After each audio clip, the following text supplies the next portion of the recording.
Hulk Hogan for at least us was in the 80s. I mean, I don't think anybody can say they didn't know who, at least know who he was. I mean, Hulk Hogan was like Americana, so to speak, in the 80s. And, a lot of, times have changed. and, and again, however you have your political views is whatever. But, Hulk Hogan has been a very pro Trump supporter. And beyond that, this was like some years ago, he got caught saying the N word like blatantly on camera. The WWE work that they are now on Netflix. This was like groundbreaking. They were on the USA Network for like 20 some odd years. Even I think more than that. I think like more like 30. Yeah, wow. yeah. Like Even 30 before, something. yeah. And they had their first very episode. It took place in LA, on Netflix.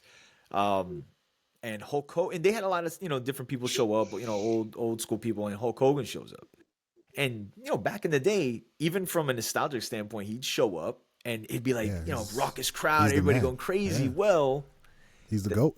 That wasn't the reception that he got this past Monday night, and it was basically a plethora of boos. I mean, to the point where the production these days they can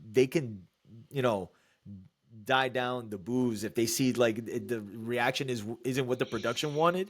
They could dumb it down or die it down, but it was like so blatant to the point where he kind of just waited and was waiting for them to kind of, and then even when he said, "Let me tell you something, brother," as usual, it just even went up higher. It was just really, really awkward. But those days of Hulk Hogan coming out and being, the guy, those days are over, man. I mean, he's an older dude, don't get me wrong, but I just think that a lot has happened outside the squared circle. I'm saying, is it too much for him to come back from? Like, has he done too much damage to his career for him to? I think he's just this. We got to remember, like he's already like 3 generations, maybe even 4 removed from it, like him even wrestling, So a lot of these younger kids and young adults, they don't look at him like we did, so. Yeah, like you gotta realize, man, Hogan go way back when Dusty Rhodes and them was wrestling, man, and man, that's back in the mid '70s. No, not even back then. No. He was he started in the early. He was in the '80s. He became who he became in the '80s. I mean, like listen. To be fair, however you feel about the dude, like if it wasn't for him, like there probably wouldn't be wrestling going on today. Like it's true. He's the GOAT. Yeah, Hogan is the GOAT. Just remember. Yeah. Here's the thing, like to your point about the younger generation, right? Like take us for example. Like when we was young, we was into this hip hop thing, and we went to all of these shows, right? Now, us at this stage in our life, some of those artists that we still listen to and enjoy might come out to your city and do a show. And at the same time, we're like, oh, snap, such and such is going to be here. And then when it gets closer to the showtime, we be like, I'd just rather stay in the house.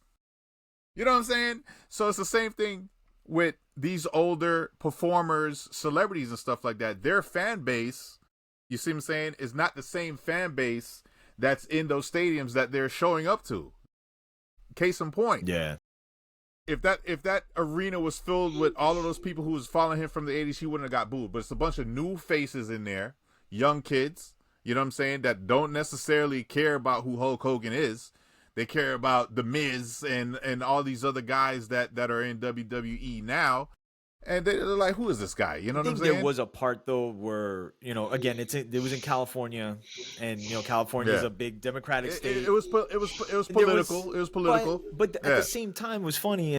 And, we'll wrap up. But The Undertaker, right? And everybody knows him, too. He's a Trump supporter, too. But when he came out, you didn't hear the mass amount of boos for him. So, like, that's why I feel it's like this. It's a lot with Hulk Hogan. But at the same time, you could be a fan of somebody and still be a fan of them regardless of the political views. So what I'm saying is I'm pretty sure those core Hulk Hogan fans that he's had for so many years are probably just like, I'm good. I don't feel like going. I'm just going to watch it at home and sip a beer. You know what I'm saying? And so he's in an arena full of a bunch of new fans, young fans that don't necessarily know him to that point or care, or it's also the people who are booing him because of his political affiliation. You know what I'm saying? So I think it's a combination of that. You know what I'm saying? But yeah, that's all I had on that. And then the last, like, another thing that was just crazy to see with him. He used to be 6'7". He's had like 4 back surgeries, and he's like 6'4" now. Like that's crazy. Wow. Yeah, when he walks, he's like walking like this. Like, I was like, damn.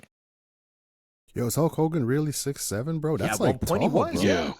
That's like Jordan. Yeah. He's 6'7". He was a big dude, yo. Pause. Like, he was Those guys are big, man. Damn, he could have played. Yeah, Undertaker is 6'10". Yeah. No, Kane is 6'10". no way. Yo, Dude. I could say, man, I could say, and this is dating me, but I physically saw Andre the Giant wrestle. Like, I saw him like right there. He wrestled Macho Man. This was 1988. Again, dating myself. And when you talk about like when you look at somebody like that big, you're like, you know, that's why again, this is like going down a deep end, man. Like, when you've heard stuff in the past, like about like giants and stuff, I just look at somebody like him, like, how the hell like can somebody be that big? But Andre the Giant was like, I could say I saw him wrestle. That was kind of crazy.